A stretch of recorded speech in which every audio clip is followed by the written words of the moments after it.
Hello નમસ્કાર વિદ્યાર્થી મિત્રો, વેદ ડિજિટલ એજ્યુકેશનમાં આપનું હાર્દિક સ્વાગત છે। આજે આપણે ધોરણ 5 વિષય ગુજરાતીની અંદર ચાલો યાદ કરીએ જેની સ્વ અધ્યયન પોથીનું 100% ટાઈપિંગ સાથે સંપૂર્ણ સોલ્યુશન જોવાના છીએ। તો ખાસ વિદ્યાર્થી મિત્રો ચેનલમાં નવા હોય તો ચેનલ સબસ્ક્રાઇબ કરો જેથી કરીને તમને 5મા ધોરણના તમામ વિષયના વિડીયોની નોટિફિકેશન મળી શકે। વિડીયો લાઈક કરો, તમારા મિત્રો દોસ્તોને શેર કરશો। તો ચાલો યાદ કરીએ જે આપણે નવી આવૃત્તિ પ્રમાણે જે બદલાયેલા સવાલ છે વિદ્યાર્થી મિત્રો, તો બદલાયેલા સવાલ સાથે આપણે જોવાનું છે। ગદ્ય અને પદ્ય કથનાત્મક અને કાવ્યાત્મક લખાણમાંથી વિગતો આપણે શોધવાની છે। તો મહાવરો 1, જો આમાં ઘણા સવાલ બદલી ગયા છે બરોબર, એટલે નવી આવૃત્તિ ધ્યાનમાં લેવી। નીચે આપેલા ફકરામાં ખૂટતા શબ્દો કે પ્રત્યયો લખી ફકરો પૂર્ણ કરી તેની નીચે આપેલા પ્રશ્નના ઉત્તર લખો। અમારા ગામમાં એક ડોક્ટર હતા, તેમનું નામ મોહનભાઈ। તેઓ સફેદ કોટ પહેરતા। ડોક્ટરને દર્દીના અવાજ પરથી એની તકલીફ તરત જ ખબર પડી જતી। એક વર્ષ પહેલા ડોક્ટર દવાખાનું બંધ કરી મંદિરમાં જતા રહ્યા, સાધુનો વેશ ધારણ કર્યો। ગઈકાલે તેઓ મને મળ્યા। તેઓ કહેતા કે હવે પછી તેઓ બીજા ગામમાં રહેવા જવાના છે।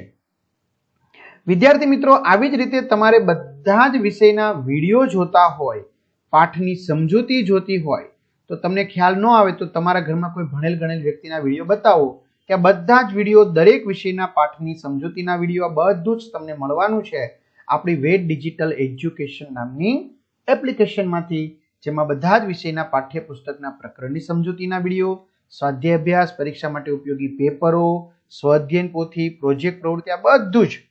તો ગૂગલ પ્લે સ્ટોર કે જ્યાંથી ગેમ ડાઉનલોડ કરો છો ત્યાં જઈને વેદ ડિજિટલ એજ્યુકેશન નામની એપ્લિકેશન ડાઉનલોડ કરવાની છે। વિદ્યાર્થી મિત્રો, તમને જણાવતા આનંદ થાય છે કે અત્યારે જ્યારે વિડીયો બની રહ્યો છે ત્યારે 5,55,000 થી પણ વધુ વિદ્યાર્થી મિત્રો એ ડાઉનલોડ કરી છે। જો તમારે બાકી હોય તો કરી લો। ઓકે, ઓપન થયા પછી આ પેજ ખુલે, એમાં તમારા પોતાના મોબાઈલ નંબર નાખો, સેન્ડ ઓટીપી કરો, 4 આંકડાનો ઓટીપી આવશે, નાખી દેશો એટલે પેડ કોર્સમાં ધોરણ પ્રમાણે તમારે આ બધી પીડીએફ જોતી હોય તો મળી જશે। એક્ઝામ પેપરમાં પરીક્ષાના સમયે પેપરો, 3 થી 12માં 3 થી 12 ધોરણના વિડીયો, તમારું ધોરણ પસંદ કરી બરાબર। તમારે અહીંયા ગણિત હશે, ગુજરાતી હશે, વિજ્ઞાન નહીં હોય પરંતુ આસપાસ હશે, ઇંગ્લિશ, હિન્દી, સ્વઅધ્યયન પોથી, પ્રોજેક્ટ પ્રવૃત્તિના બધા જ પાઠવાઇઝ વિડીયો મળી જશે, એટલે તમારા મિત્રો દોસ્તોને પણ જાણ કરવાનું ભૂલશો નહીં। ડોક્ટરનું મુખ્ય કાર્ય શું છે? ડોક્ટરનું મુખ્ય કાર્ય બીમારની સેવા કરવાનું છે। ડોક્ટર સફેદ કોટ શા માટે પહેરતા હશે? સફેદ રંગ શાંતિનું પ્રતીક હોવાથી ડોક્ટર સફેદ કોટ પહેરે છે। અહીં ડોક્ટર હોશિયાર છે એમ શા પરથી કહી શકાય? તે અવાજ પરથી દર્દીની તકલીફ જાણી લેતા તેથી કહી શકાય। ડોક્ટર દવાખાનું છોડીને મંદિરમાં કેમ રહેવા ગયા? ડોક્ટર દવાખાનું છોડી સાધુ બની ગયા તેથી મંદિરમાં રહેવા લાગ્યા। ડોક્ટરે સાધુનો વેશ શા માટે ધારણ કર્યો? ડોક્ટરે સાધુ બની ગયા તેથી સાધુનો વેશ ધારણ કર્યો। મહાવરો 2, નીચેનો ફકરો વાંચી પ્રશ્નોના જવાબ આપણે લખવાના છે। મહાશિવરાત્રીના દિવસે કોની પૂજા થાય છે? તો મહાશિવરાત્રીના દિવસે ભગવાન શંકરની પૂજા થાય છે। આ મેળો કેટલા દિવસ સુધી ચાલે છે? તો આ મેળો 5 દિવસ સુધી ચાલે છે। તમે કોઈ મેળામાં ગયા છો? તમારો અનુભવ લખો। તો હા, હું જન્માષ્ટમીના મેળામાં રાજકોટ ગયો છું, ત્યાં ખૂબ જ મજા આવી હતી। તમારા વિસ્તારમાં કયા કયા મેળાઓ યોજાય છે? અમારા વિસ્તારમાં રાજકોટ, ગોંડલમાં વગેરે મેળામાં યોજાય છે। તમારા વિસ્તારમાં યોજાતા મેળામાં કયા કયા સ્થળેથી લોકો આવે છે? તો અમારા વિસ્તારમાં આખા ગુજરાતમાંથી લોકો આવે છે। મહાવરો 3, તમારા શિક્ષકની મદદથી નીચેના વાક્યોમાં યોગ્ય શબ્દ લખી વાક્ય પૂર્ણ કરો। જે ખેલાડી રમતા હોય તે મેદાનના પાટાની અંદર રહે, બાકીના બહાર જાય। ધાબા ઉપર પતંગ ચગાવવાની મજા પડે। 2 કોથળાની વચ્ચે મારો હાથ ફસાઈ ગયો। સસલાભાઈ તો દોડીને બધાથી આગળ થઈ ગયા। શિયાળવી બહેન આળસુ હતા, એ બધાથી પાછળ રહી ગયા। મારા પુસ્તકો એવી રીતે ગોઠવ્યા છે કે દરેક પાઠ્યપુસ્તકની સાથે એ વિષયની નોટબુક હોય। ઘરની અંદર શું કામ બેસી રહેવું, બહાર નીકળે તો ભીંજાવાની પણ મજા પડે ને। આમાં આપણા વર્ગખંડમાં કઈ કઈ વસ્તુઓ લાકડામાંથી બનેલી છે? તમે ક્યારે તાલુકા પંચાયતે ગયા છો? તળાવની અંદર નાહવાની ખૂબ મજા પડે। ત્યાર પછી ગદ્ય અને પદ્ય લખાણમાંથી વિગતો બાળક શોધે છે, એ આપણે જોવાનું છે। ચલો, મહાવરો 1, મોહન શું કામ કરતો હતો? મોહન મૂર્તિઓ બનાવતો હતો। મોહને ઘરના દ્વાર પાસે કોની મૂર્તિ બનાવી હતી? મોહને ઘરના દ્વાર પાસે ચોકીદારની મૂર્તિ બનાવી હતી। ચોર ચોરી કર્યા વગર શા માટે ભાગી ગયો? ચોર ચોકીદારની મૂર્તિઓ મૂર્તિ જોઈ ડરીને ભાગી ગયો. દૂતની જગ્યાએ તમે હોવ તો મોહનને લઈ આવવા કઈ યુક્તિ વાપરો? યમરાજે મોહનને લેવા દૂતને મોકલ્યો. મોહને બનાવેલી ચોકીદારની મૂર્તિની શી વિશેષતા હતી? મૂર્તિ એટલી આબેહૂબ હતી કે ચોરને સાચે જ ચોકીદાર લાગ્યો. આ તેની વિશેષતા હતી. જો દૂતની જગ્યાએ તમે હોવ તો તમે શું કરી શકો છો? બરાબર. તો આપણે પણ એક સરસ મજાની યુક્તિ વિચારત કે આમાં થોડી ભૂલ છે, એટલે તરત જ મોહન બોલી ઉઠત. થાપ ખાઈ ગયો, ભૂલ થઈ જવી, ચૂક થઈ જવી. મૂર્તિ બનાવનાર માટે આ ફકરામાં કયો શબ્દ વપરાયો છે? શિલ્પી શબ્દ વપરાયો છે. ચલો શબ્દ મુજબ: ચોકી ચોકીદાર, પૈસા પૈસાદાર, વગ વગદાર, રસ રસદાર, રંગ રંગદાર, ફોજ ફોજદાર, ધાર ધારદાર, અણી અણીદાર. વાક્ય પ્રયોગ કરો: વૃદ્ધ, મારા દાદા હવે વૃદ્ધ થઈ ગયા છે. યમરાજ, યમરાજનો દૂત મોહનને લેવા આવ્યો. આબેહૂબ, મોહને આબેહૂબ મૂર્તિઓ બનાવી. દૂત, યમરાજનો દૂત થાપ ખાઈને જતો રહ્યો. સમાનાર્થી: ઘર, મકાન, નિવાસસ્થાન, ઠેકાણું. વૃદ્ધ, વડીલ, ઘરડા, ગઈઢા અથવા ઘરડા.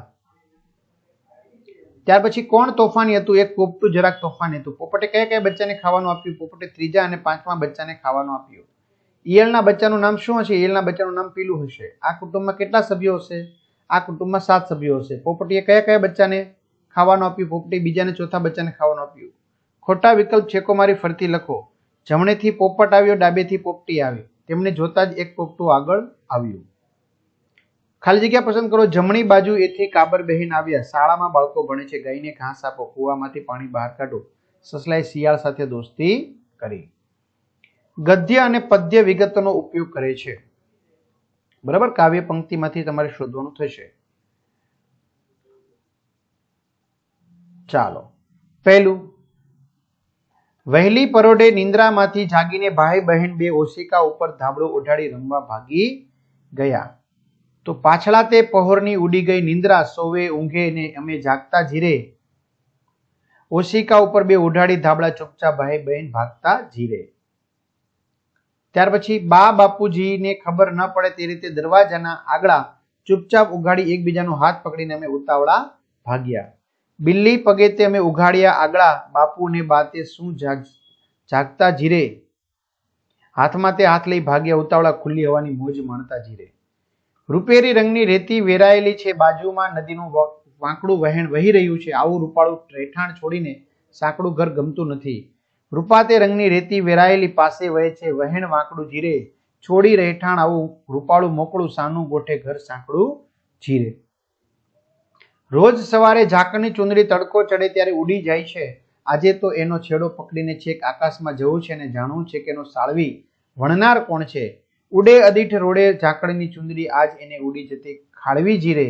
છેડો ઝાલીને એનો જાવું આકાશમાં જોવું છે, કોણ એનો સાળવી જીરે. સોનેરી કિનારવાળી વાદળી લાવીને ચારે બાજુ ચંદ્રવા બાંધવા છે. એની નીચે અમે બંને ભાઈ બહેન રહીશું ને રોજ રોજ ભાવતી રસોઈ બનાવીને જમીશું.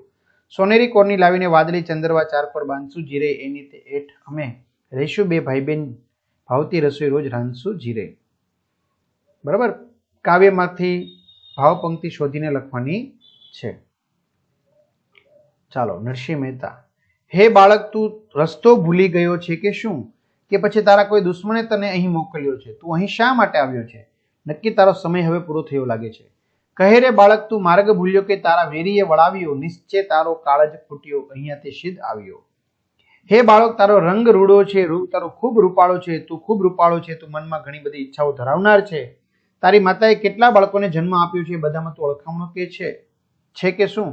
રંગે રૂડો, રૂપે પૂરો, દિસંતો કોડીલો કોડામણો. તારી માતાએ કેટલા જન્મ્યા તેમાં તું ઓળખામણો. હે બાળક, તને મારો 1.25 લાખનો હાર આપું, તને દોરીઓ પહેરવાનું ઘરેણું આપું, આ બધું તને મારા નાકથી છાનું આપું છું. તને હું ચોરીઓ પણ આપું છું. 1.25 લાખનો મારો હાર આપું તુજને દોરીઓ, એટલું મારા નાકથી છાનું આપું રે તુજને ચોરીઓ. નાગણે નાગના પગ દબાવી મૂછ મરડી જગાડતા કહ્યું, હે મહાબલી, આપણે કોઈ દ્વારે કોઈ બાળક આવ્યો છે. ચરણ ચાપી મૂછ મરડી નાગણે નાગ જગાડી, ઉઠો ને બળવંત કોઈ બારણે બાળક આવ્યો. ચલો, નીચેની કાવ્ય પંક્તિઓનો પદોનો ક્રમ આડાવડો થઈ ગયો છે, તો આ પદોને ગોઠવી યોગ્ય રીતે લખો. ખિસકોલી બહેન ઉઠ્યા એવા રૂઠ્યા, પીએ નહીં પાણી, ખાય નહીં ધાણી.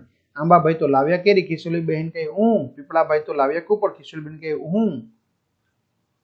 બરાબર. આગળ વિદ્યાર્થી મિત્રો, હવે આપણે પ્રશ્ન 4 આવશે, જેની ચર્ચા આપણે નેક્સ્ટ ટાઈમ કરીશું. અહીંયા સુધી રાખીએ.